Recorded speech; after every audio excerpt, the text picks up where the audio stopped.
Ils ont été les premiers à glisser leur bulletin dans l'urne à Saint-Pierre-et-Miquelon, en Guyane ou encore aux Antilles. Près de 900 000 électeurs d'outre-mer votaient ce samedi pour le premier tour de l'élection présidentielle, tout comme les Français résidant sur le continent américain.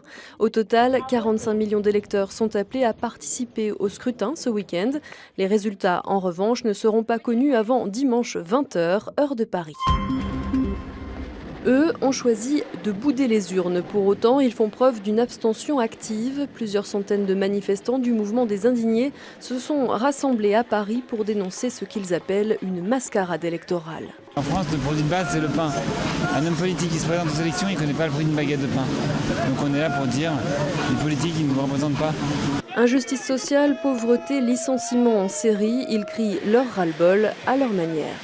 On a l'impression parce qu'ils sont en clown, c'est des gens qui rigolent, qui sont utopistes. Mais non, c'est des gens souvent qui ont trimé et qui vivent la crise en premier. Ils devraient maintenant s'installer au Champ de Mars et y rester, ils l'espèrent, jusqu'au 12 mai, date de la journée d'action internationale des indignés. La présidentielle, voilà des semaines qu'on en parle, mais comment cette élection est-elle perçue par les enfants, ces électeurs de demain? C'est la question que se sont posées les rédactions de plusieurs magazines jeunesse. Résultat, des numéros qui décortiquent le scrutin.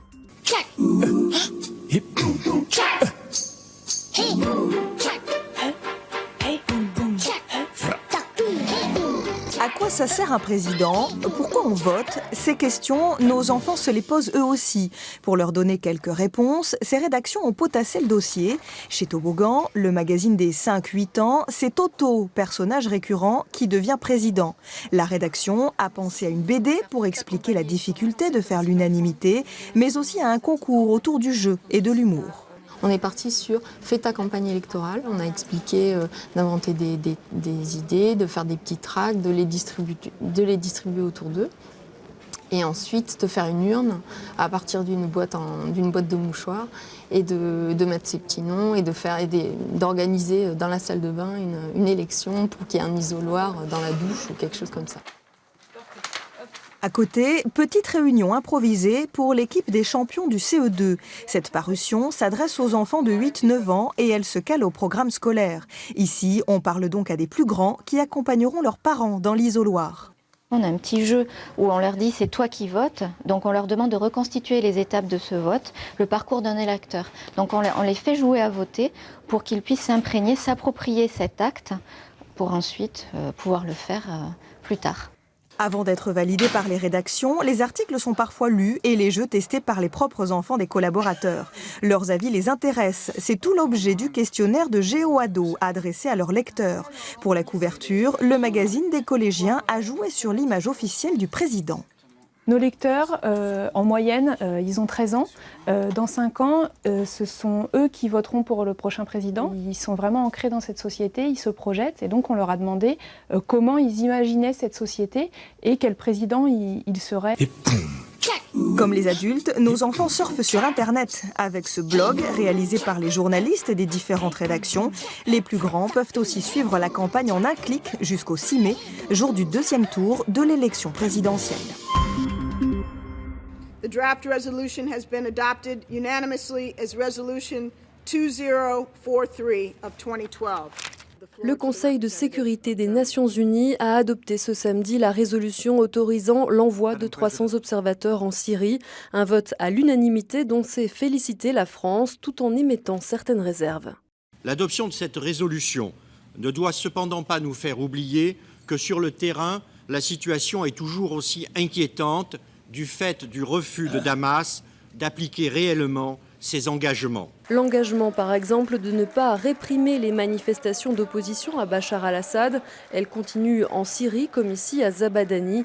Pendant ce temps-là, les observateurs de l'ONU qui sont déjà sur place se sont rendus à Homs pour la première fois depuis leur arrivée il y a une semaine.